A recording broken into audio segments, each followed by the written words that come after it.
O que há de pior na sociedade está numa cadeia pública.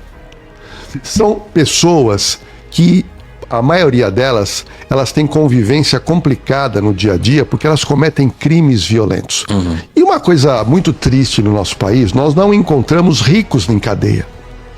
Pessoas ricas, né? Nunca. Por quê? Porque o rico, ele tem bons advogados, e você pode reparar na mídia, o rico sempre acaba arrumando uma doença e ele acaba cumprindo a pena na casa dele.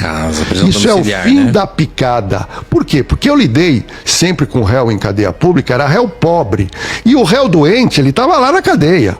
Mesmo doente, doença terminal, vai ficar Não, lá. ele está lá. Porque raramente esse réu ele tem um bom advogado que possa fazer valer alguns direitos dele. Então eu nunca lidei na minha cadeia com gente rica. Muitas vezes a gente recebia numa prisão em flagrante uma pessoa rica, mas essa pessoa era libertada em 24, 48 horas.